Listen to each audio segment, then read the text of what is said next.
saya takut kalau dakwah itu dikenal banget. Saya takut. Nanti jatuhnya ke ujub, riya dan lain sebagainya. Lupa lagi. Lupa. Saya takut di situ.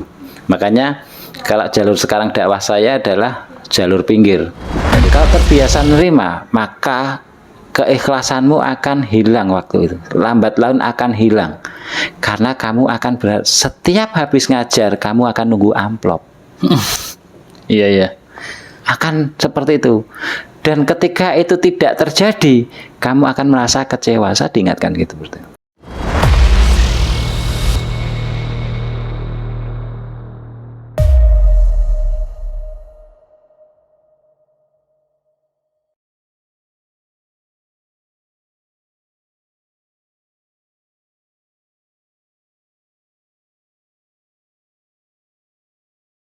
Betul. Ikut arusnya, karena lingkungan sekitar Muslim, mau nggak mau saya ikut Muslim. Jadi seperti itu.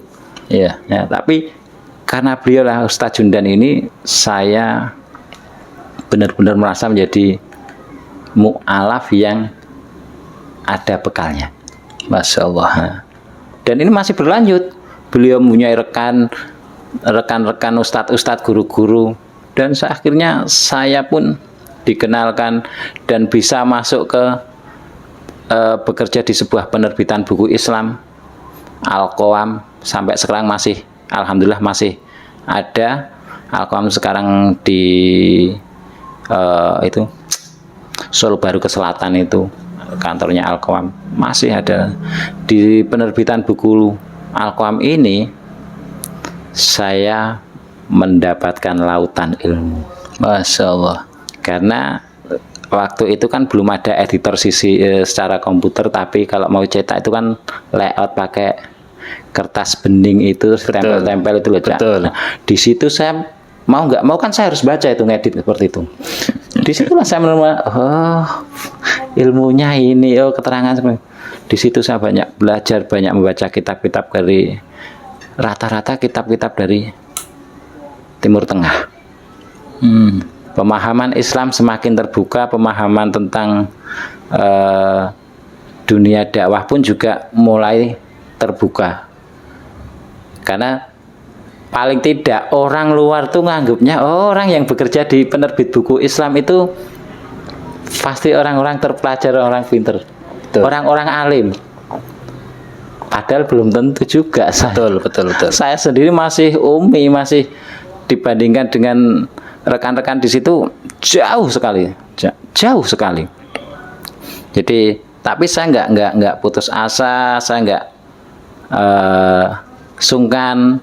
Saya tanya tentang hal-hal yang saya baca itu.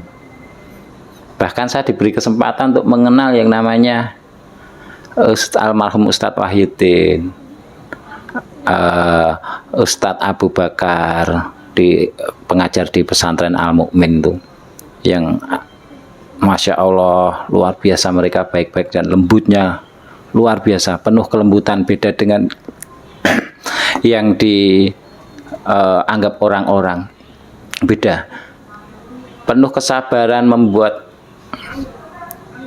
menanggapi apa pertanyaan saya. Bahkan saya diberi kesempatan untuk ngalong juga di sana.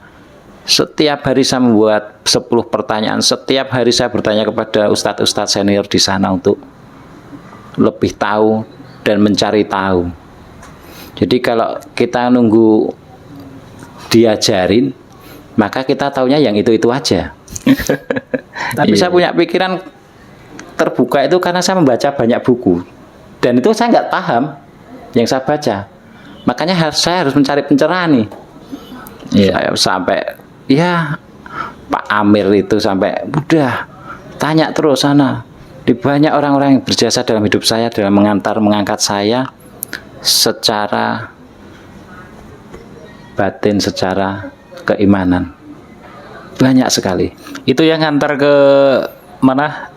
Ke Al-Qawam itu siapa? Ustadz Jundan juga. Oh, Masya Allah. Ustadz Jundan itu kebetulan satu leteng dengan ownernya Al-Qawam. Mungkin satu leteng atau adik kelasnya itu di pesantren. Jadi dituntun ke sana ya? Iya, dan kebetulan kan Ustadz Jundan itu sambilannya juga nerjemahin buku Oh, Masya Allah. di Al-Qawam itu. Jadi dia bawa pulang untuk diterjemahkan, lalu nanti kalau udah terjemahkan dikirim ke Al-Qawam untuk diterbitkan. Terbitkan.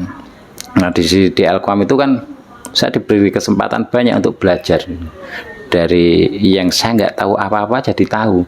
Betul. Caranya ngedit dengan komputer atau ngetik dan lain sebagainya dari yang nggak bisa.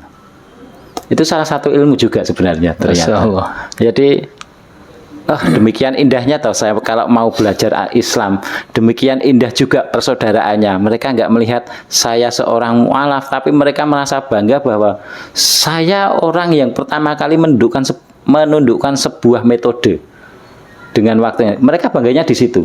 Iya, iya. Bahkan saya sampai diajak kampanye sampai ke Magelang, Jawa Timur dan sebagainya. Untuk apa?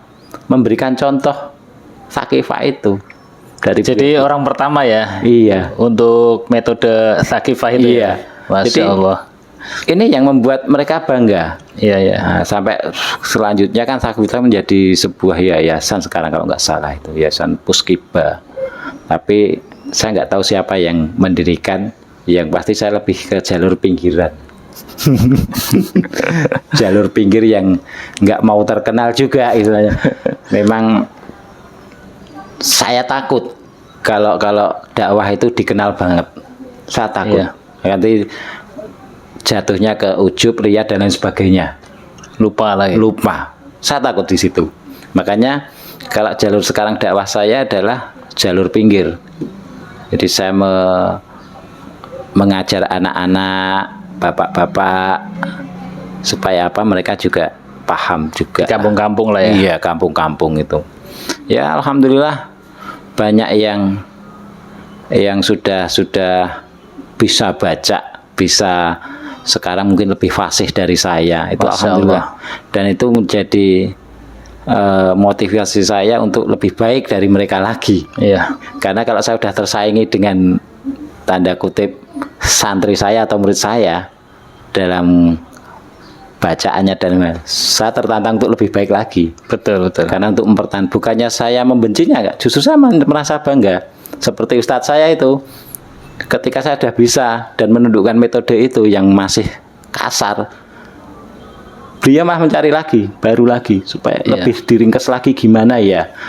Iya, betul. Karena tahu saya bisa menundukkan itu. Ini menjadi apa? Motivasi. Amal jariah Iya. buat Ustadz Jundan ya, Ustadz yang Jundan, ya. awal-awal mengajarkan, Insya Allah. memperkenalkan metode Tsaqifah itu. Betul. Jadi metode Masya ini terlepas dari sisi komersilnya atau ada orang-orang yang mengkomersilkan, metode ini benar-benar sangat membantu. Sangat membantu dan ini menjadi amal jariah Ustadz Jundan dan timnya, apalagi Ustadz Umar Takwim yang secara berani membukukan metode ini secara berani. Iya, iya. Karena waktu itu kan mungkin lebih tenar metode An-Nur tuh ya. Semoga beliau-beliau diberikan kesehatan dan bisa lebih produktif membuat Amin. hal-hal yang lebih bermanfaat. Amin, amin, Masya Allah. Gitu. Jadi itulah perjalanan saya mengenal Ar-Quran dari seorang mu'alaf, lalu setelah lulus SMA saya menjadi mungkin ateis lah, ateis, terus diangkat oleh seseorang yang sangat berjasa kepada saya sampai sekarang. Masya Allah. Terus perjalanannya mungkin ceritanya lebih singkat dari yang kemarin, tapi poinnya di sini. Betul, betul. Jadi kalau pada saat syahadat itu waktu itu masih SMA ya? Masih SMA, kelas 2 SMA udah pertengahan tuh. Pertengahan kelas 2 itu. Kalau boleh tahu dulu waktu masih Nasrani itu di sekolahannya itu sebagai apa di sana? Kalau di sekolahan itu memang yayasan Katolik. Oh, sekolahannya yayasan Katolik. Ya. Jadi mau nggak mau saya juga masuk Katolik waktu itu. Betul, betul. Ya, jadi 1 tahun masuk Katolik. Terus sampai kelas berapa itu? Sampai kelas 2 pertengahan. Kelas 2 pertengahan Masuk Katolik. Itu sekolahnya di Katolik, Iya. terus kelas 2 pertengahan itu bersyahadat ya kan? Bersyahadat, iya. Tapi sekolahannya lanjut. Sekolahnya lanjut. Iya. Nah, di situ sekolah lanjut nggak ada guru yang tahu saya bersyahadat. Iya. Jadi bahkan ini yang jadi agak lucu buat sampai sekarang saya ingat tuh malah ketawa. Jadi saya masih ke gereja karena memang ada kegiatannya kan, ada ke gereja juga. Iya. Bahkan ada tugas khusus di gereja. Jadi solois. Iya, jadi nyanyi dengan karena nggak tahu ilmunya. Betul. Ya, jadi ya tetap saya ikuti. Karena waktu itu syahadat, ya udah syahadat aja. Syahadat, iya. Karena belum memang ada yang menuntun lah ya. Belum, Yang benar-benar menuntun gitu kan. Iya. Dan mungkin kalau orang bule itu yang istrinya Pak Lek yang mensyahadatkan, mungkin kalau beliau pernah ngendika, ommu kuwi ngerti kowe. Dadi ommu ora bakalan ngomongan mbek kowe sing hal-hal sing kayak ngene. Ommu itu tahu kamu, kemauan kamu dan kemampuan kamu. Iya. Jadi kamu dibiarkan mencari. Sudah om meninggal, boleh cerita seperti itu. Jadi ya inilah jawabannya. Iya. Jadi jawabannya adalah, oh ternyata saya itu seorang pencari. Menurut bule saya. Ada filmnya itu, Pencari Tuhan. Para pencari Tuhan. Para pencari Tuhan. Tapi waktu itu saya bukan mencari Tuhan, Cak, tapi mencari ilmunya. Mencari ilmunya. Cara mencari ilmunya, karena kalau kita mau mencari Tuhan nggak ada ilmunya ya sama juga bohong, Betul. ya kan? Jadi kalau mau mencari Tuhan, ya ayo pakai ilmunya, Betul. cari caranya. Kalau cuma mencari Tuhan nggak bakalan ketemu kok. Jatuhnya apa? Jatuhnya kita ya selalu diombang-ombangkan oleh kondisi dunia. Iya. Dan itu terjadi buat saya, diombang-ambingkan dengan dunia. Ketika saya pernah dikasih ujian, saya meratap-ratap seolah-olah saya yang paling menderita. Padahal ternyata enggak juga sih. Ternyata Masih banyak kan? Masya Allah, ternyata saya itu cengeng banget. Ternyata masih banyak. Makanya akhirnya saya punya prinsip, ketika saya ingin mencari Tuhan, saya harus mencari orang yang di atas saya ilmunya. Betul. Ketika saya ingin mencari masyarakat, saya harus melihat ke bawah. Ada yang lebih menderita dari saya. Jadi dengan kondisi sekarang pun saya juga happy-happy aja. Mengeluh, dalam artian mengeluh tuh manusiawi. Betul. Tetapi tidak berlebihan lah. Iya. Memang kalau bisa jangan mengeluh sih. Iya. Tapi sisi manusiawi kita tetap harus kita munculkan. Iya. Karena kalau buat saya sendiri sih nggak masalah. Tapi saya ada anak istri. Kadang keluhan mereka pun juga terekam ke memori kita dan kita menyampaikan ulang akhirnya. Iya. Nah itu ya, mengeluh berarti tidak mensyukuri. Masya Allah, katanya mau belajar mensyukuri, ternyata susah kalau kita nggak tahu ilmunya. Terkadang muncul kembali kan. Iya, makanya di sini mencari ilmu sampai mungkin, Cak, sampai usia kita itu sudah di stop oleh Allah, mungkin kita harus tetap mencari ilmu. Betul. Ini saya pun saat ini sebenarnya tanda kutip saya itu udah kosong. Ilmunya udah saya sampaikan semua ke orang-orang yang belajar dengan saya, sih harus mencari lagi nih. Iya. Saya harus mencari lagi. Kadang saya mengulang apa yang pernah saya katakan pada murid-murid saya, bapak-bapak di tempat saya, anak-anak itu, terus saya harus mencari apa. Nah terakhir kemarin saya itu sampai ini saya sampaikan ke istri-istri itu nangis. Kenapa itu? Saya tanya, cita-citamu apa sih, Bu? Cita-citamu apa sih, Bu? Cita-citaku itu pengen kita itu sejahtera, makmur, tapi tetap dalam keberkahan. Saya bilang, angel itu, Bu. Susah. Susah. Kue pengen makmur dan penuh keberkahan. Itu pilihan paling sulit. Kalau tak persingkat boleh enggak, Bu? Nanti kita bisa tanyakan anak-anak. Kebetulan anak kita yang di pondok kan dah libur nih. Nanti kita tanya cita-cita. Kalau kamu tak jelasin sebenarnya cita-cita kita selama ini salah. Yang benar itu apa? Atina fid dunya hasanah wa fil akhirati hasanah wa qina adzabannar. Itu harusnya cita-cita kita. Betul. Itu udah tercover loh Bu, saya bilang. Masalah, lah iya nah, doa sapu jagat. Nah supaya itu tercover semuanya, jangan lupakan robananya, saya bilang. Betul. Kalau robananya kamu lupakan, maka yang didapat hanya fitunya hasanah. Iya. Ya kan, fitunya hasanah. Ya sudah, kita nggak akan kenal Tuhan, kita nggak akan mensyukuri. Hanya kebaikan di dunia Hanya aja. kebaikan di dunia. Nah sekarang cita-citanya kita rubah seperti itu. Kalau dulu kita cita-citanya adalah hidupku untuk beribadah, salah satunya ini. Iya. Kita mempunyai cita-cita ini sebagai ibadah. Oh gitu ya. Itu baru aja kemarin sampai dia nangis. Berarti salah. Iya, yang gue mikir terus, nggak akan tercover nih pendidikan anak. Nggak akan tercover nih kebutuhan hidup. Iya. Tapi kalau kamu punya cita-cita Rabbana atina fid dunya hasanah, insya Allah dari sisi manapun, dari jalan manapun, rahmat itu akan turun, rahmat itu akan mengalir. Masya Allah. Kalau orang Jawa bilang sangkan paraning dumadi. Wah, Saya sampai bilang gitu. artinya apa itu? Sangkan paraning dari mana berasalnya itu akan terjadi. Oh, Masya Allah. Entah apapun, kita nggak usah perlu mengeluh. Ya beras habis, ya ini habis, ya regan mahal, ya harganya naik. Nggak usah. Nggak ada habisnya ya? Nggak ada habisnya. Kalau dihitung terus pusing, stres kamu nanti. Iya. Apalagi kita punya anak kecil, kasihan anak. Ya sudah, kita jalanin aja, yakin aja. Saya bilang gitu. Oh ya. Akhirnya saya tanyakan ke anak-anak, cita-citamu apa? Cita-citamu apa? Pilot ya, yang nomor 2 pilot. Yang nomor 3, aku pengen jadi pemadam kebakaran. Masya Allah. Bagus. Yang nomor pertama, aku pengen dodol bakso.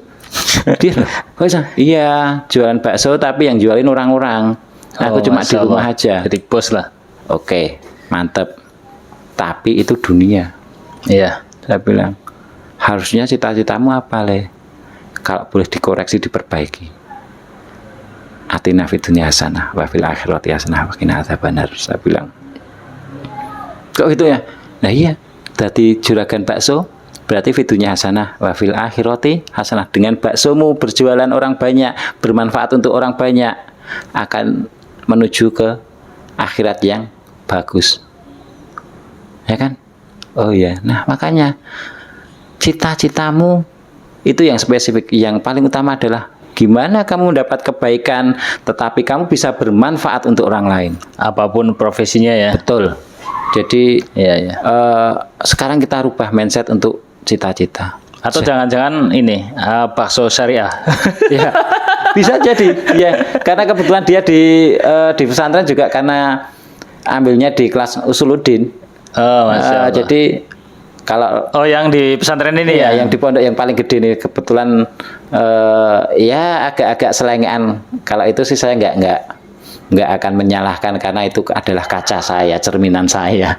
Jadi saya juga kaget ketika dia agak sedikit bengal, ketika dia agak sedikit tanda kutip nakal kreatif.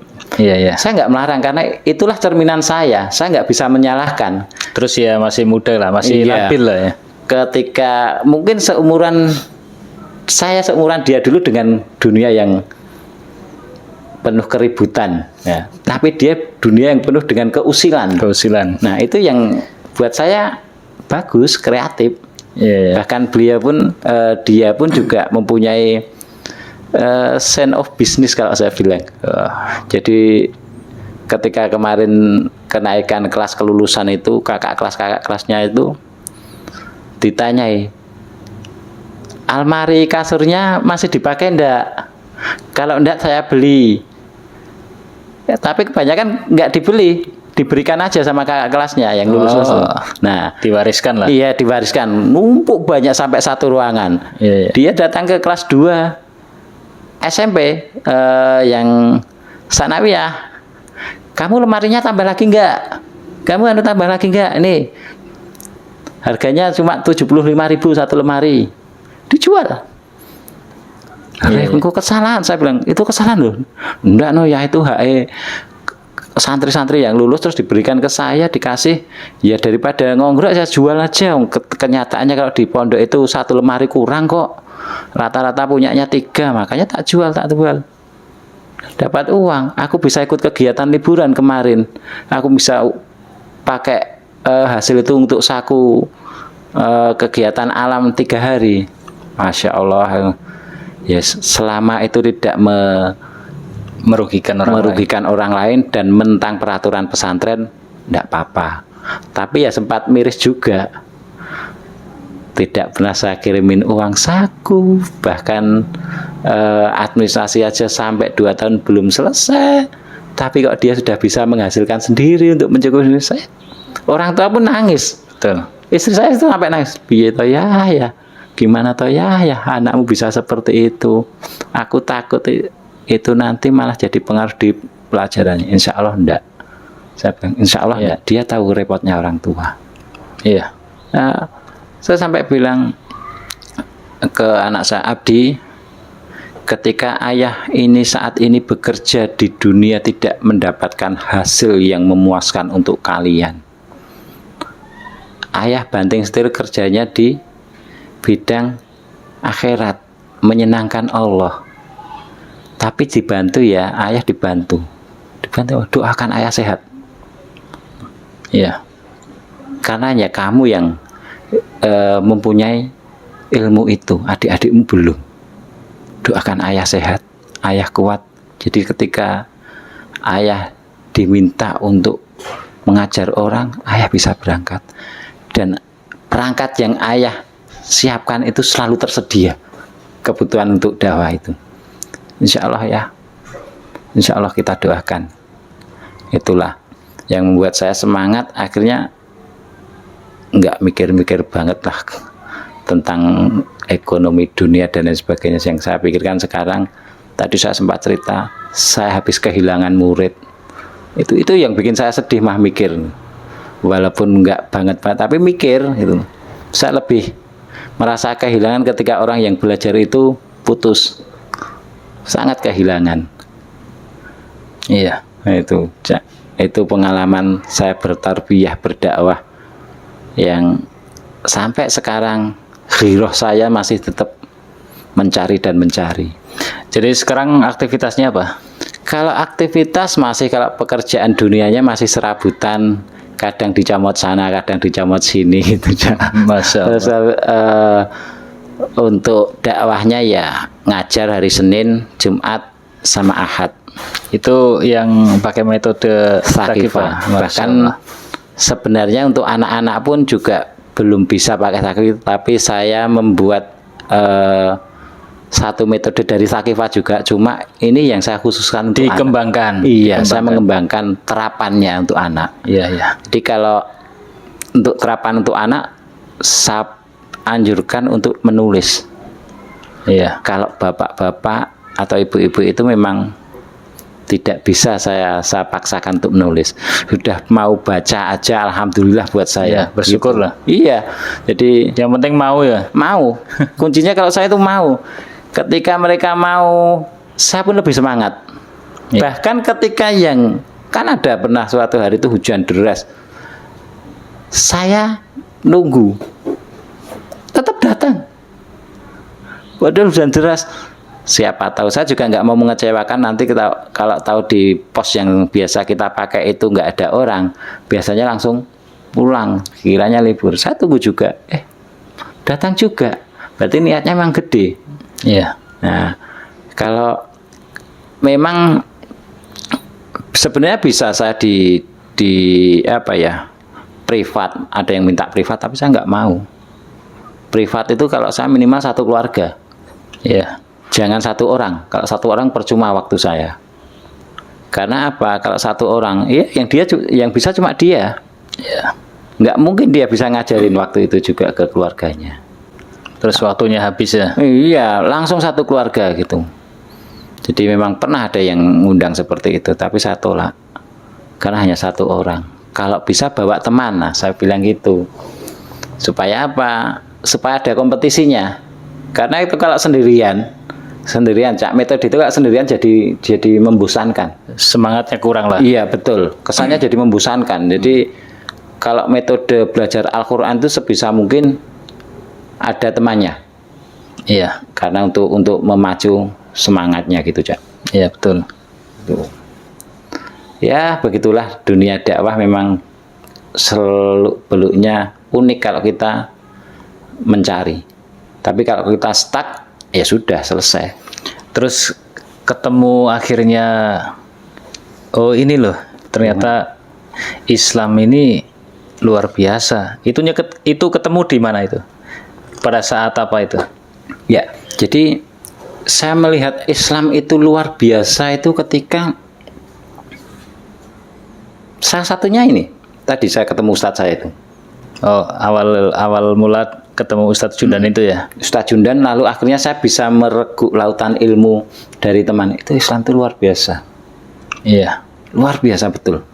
Itu Kalau salah satunya. kalau sebelumnya kan hanya syahadat, terus sudah Dah selesai. Selesai. Cari sendiri. Iya, iya. Pencariannya berjalan. Bahkan kalau yang kemarin saya bilang Islam itu luar biasa ketika di keluarga saya yang Nasoro, Kristen, saya menemukan keluarga baru di Masjid An-Nahl.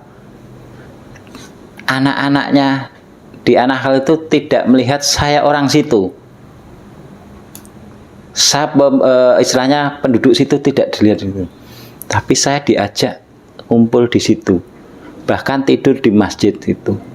Bahkan makan pun juga di situ. Iya. Saya nggak tahu makan dari mana, tapi alhamdulillah ada. Masya Allah. Iya, marbotnya juga sudah tua, nggak mungkin dia masakin. Ada pedagang selatan masjid itu biasanya kalau maghrib ngasih makan buat anak-anak remaja yang bersih-bersih, karena kan yang tua-tua itu nggak bisa bersihin. Jadi inilah salah satu janji Allah ketika kita memakmurkan masjid pun, Allah pun juga tidak akan memandang sebelah mata. Betul. Sangkan paraning dumadi lagi itu. Dari mana berasal akan terjadi. Iya. Kan kita nggak kenal pedagangnya, itu juga nggak kenal. Apa ya? Lain-lainnya juga nggak kenal, tapi ada aja gitu. Ada aja yang bisa kita buat makan kita di sana.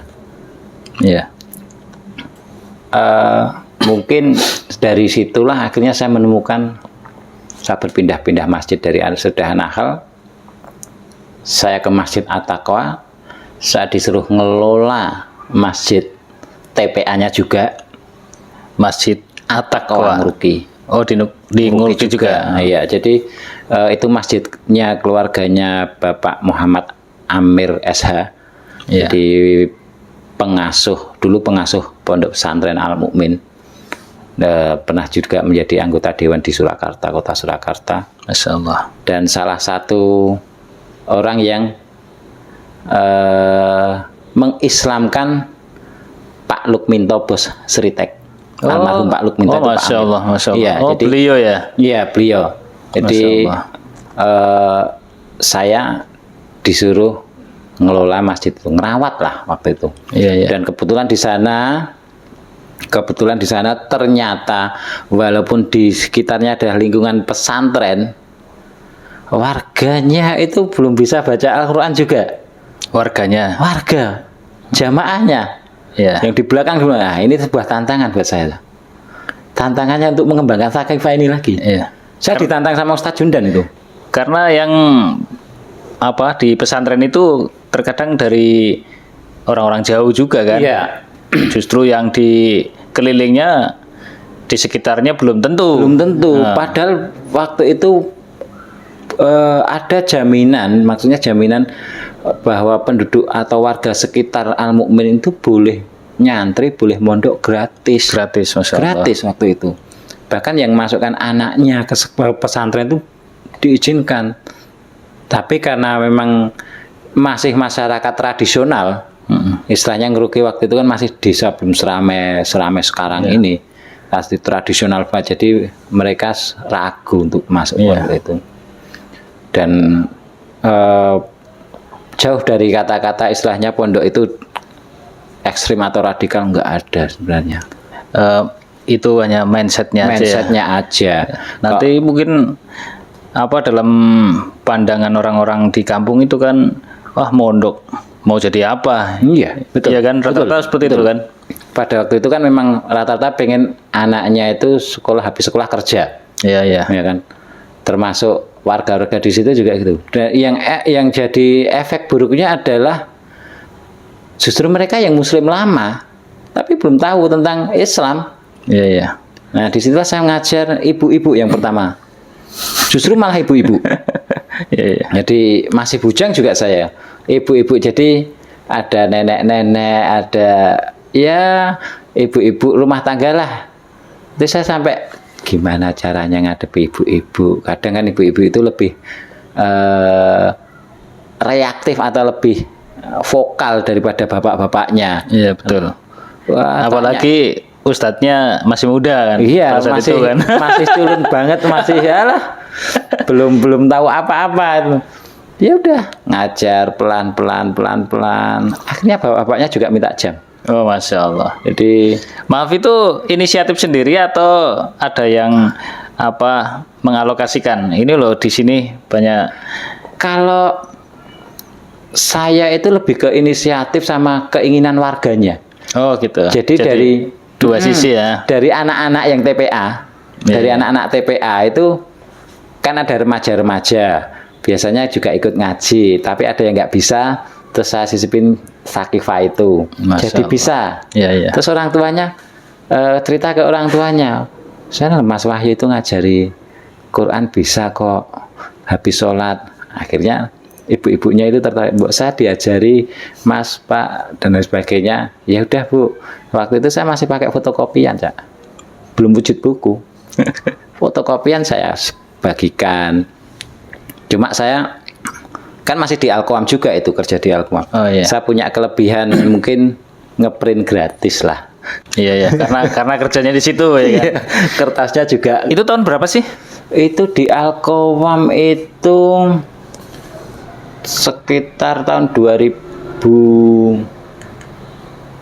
2001 2002. Sekitar itulah ya. 2001 2002 saya itu. Karena saya nikah itu di 2005. Itu setelah keluar dari Alkoam. Jadi saya pindah-pindah masjid sampai menemukan istri saya itu, kok menemukan apa ya? Ditunjukkan jodoh saya itu di masjid di Ngruki juga. Iya, iya. Di dekat pondok juga di Al-Huda Ngruki. Jadi di situ di Attaqwa itu akhirnya saya bekerja sampai di Alkoam itu terbengkalai. Gara-gara Saya kenal. ngajar itu. Oh, gara-gara ngajar itu. Ngajar di situ Warga kan. itu ya. Karena kan ketika jam 12 kan ada bapak-bapak yang juga belajar, jam istirahat saya molor. Oh, alah. Iya. Ya enggak apa-apa kalau saya waktu aku habis ngajar tuh saya bilang, ya tapi bisa kan nanti habis duhur, habis asar aja kalian pulang. Oh ya, afwan, saya salah. Lama-kelamaan ya nggak dipakai. Karena saya lebih berat ke keliling ngajar, iya. Akhirnya ya sudah, nggak masalah, rezeki insya Allah dari mana saja ada. Saya bilang, ya udah, saya keliling ngajar. Pada waktu itu saya sampai pernah dibayar itu sampai Ustadz Jundan marah. Iya. Karena dibayar, dikasih Ustadz, saya dibayar. Kamu terima? Ya tak rezeki ya. Masya Allah, astagfirullahaladzim. Bukan seperti ini caranya. Jadi Ustadz Jundan negur ya. Iya, bukan seperti ini caranya. Akan ada jalur lain untuk itu, tapi jangan menerima. Kalau kamu lembaga pendidikan, terimalah. Karena kamu private. Itu adalah amalmu. Kamu tukar duniamu, akhiratmu dengan dunia. Kamu mau seperti itu. Akhirnya saya kembalikan. Yang ngasih itu sampai bilang, kurang ya mas. Tapi itu enggak kurang. Tapi saya nggak diizinkan menerima. Iya. Karena saya nggak mau ganti akhirat saya dengan dunia. Harapan Ustadz Jundan itu pengen anak didiknya ini betul-betul mengamalkan ilmunya dengan sungguh-sungguh tanpa mengharap dunia. Betul. Gitu. Walaupun ya wajar aja kan. Sebenarnya memang wajar, setelah saya tanyakan juga beberapa wajar-wajar saja. Cuma ada peringatan. Ingat hati, kalau kamu terbiasa nantinya, kalau terbiasa nerima, maka keikhlasanmu akan hilang waktu itu. Lambat laun akan hilang. Karena kamu akan setiap habis ngajar, kamu akan nunggu amplop. Iya. Akan seperti itu. Dan ketika itu tidak terjadi, kamu akan merasa kecewa. Saya diingatkan gitu.